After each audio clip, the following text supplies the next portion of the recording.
बताया था कि कैसे मुझ पर मेरे नंदोई ने इल्ज़ाम लगाए और बाद में अपनी गलती मानकर मुझसे माफ़ी मांगी। एक मसले की वजह से हमें उसके घर रुकना पड़ा। अब आगे की कहानी शुरू करते हैं।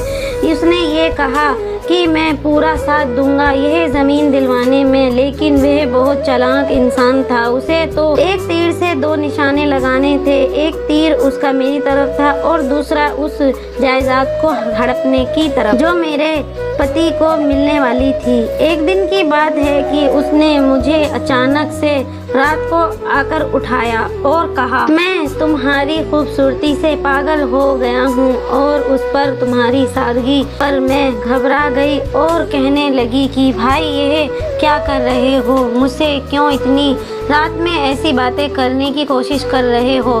सारे लोग छत पर सो रहे थे। मच्छरों की वजह से मुझे नीचे आकर सोना पड़ा अपने बच्चे की वजह से। पर उस रात मुझे सारी सच्चाई पता लग गई थी कि आखिर उसके दिल में क्या है।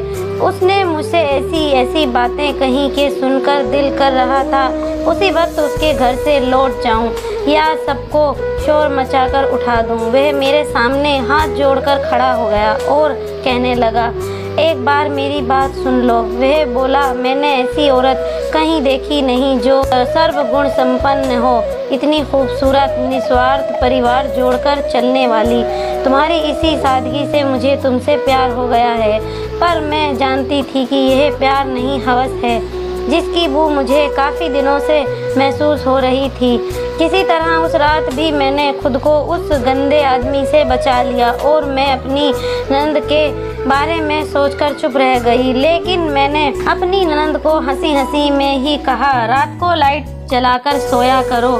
तुम्हारे पति अंधेरे में तुम्हें समझकर मेरे पास आ गए थे, नंदोई को डराने की कोशिश की। यह सिलसिला वहीं रुका नहीं। कुछ दिन बाद वह दोबारा कोशिश करता रहता, मुझे जब देखो निहारता रहता। मैं कहीं भी जाती अपनी सास और पति के साथ तो वह अपनी गाड़ी में ही ले जाया करता और शीशे में से मुझे अजीब गंदे गंदे इशारे करता। मेरे ससुराल वाले उसकी हकीकत देख ही नहीं पा रहे थे। मैं कुछ बोलती भी तो वह मेरी बात नहीं मानते। मैंने अपने देवर को थोड़ा सा इशारा करके कुछ बताने की कोशिश की तो पता लगा कि मैं तो एक औरत हूँ और यह हक मुझे है ही नहीं मैं अपने दिल की बात किसी को बताऊं। अपने देवर को बताने का नतीजा यह निकला कि उसकी भी गंदी नज़र मुझ पर लगी हुई थी। उस दिन मुझे पता चला कि मेरा देवर मुझसे नए नए तरीके अपनी फ्रेंडों को आई लव यू बोलने और उन्हें पटाने के क्यों पूछा करता था। असल में वह तो मुझ पर ही गंदी नज़र रखे हुए था और मुझे ही पटाने के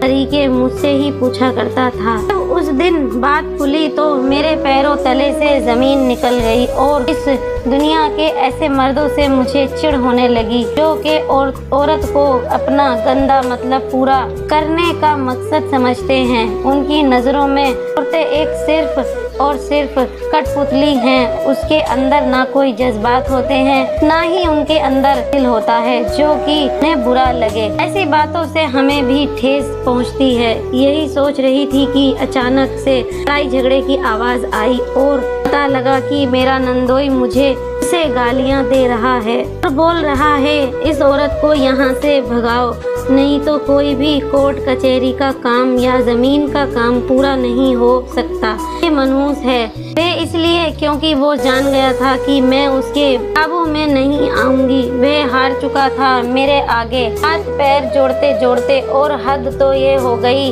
कि शौहर ने उसे एक लफ्ज नहीं कहा। ना मैं सिर्फ एक बीवी थी या एक बहू, ना मैं उनकी बहन की तरह एक औरत नहीं थी। क्या मैं उनसे प्यार नहीं करती थी? क्या मेरी कोई इज्जत आत्मसम्मान नहीं था? आखिर औरत को ही क्यों हर बार सब सह कर भी चुप रहना पड़ता है? क्या मैं ही सिर्फ अपने शौहर से प्यार करती थी? क्या वो मुझसे प्यार नहीं करते थे? मेरी इज्जत मायने नहीं रखती थी उनके लिए? खैर मुझे लौटकर वहाँ से आना पड़ा। दोस्तों, तबस्सुम जी के नंदोई ने अपने गंदे इरादे पूरे करने के लिए उनकी जिंदगी को खेल बनाकर रख दिया। क्या ये सही था? आप अपनी राय कमेंट बॉक्स में दे सकते हैं। वीडियो को लाइक करें और इंटरेस्टिंग लव स्टोरीज के लिए हमारे चैनल को सब्सक्राइब करना ना भूलें। Thanks for watching.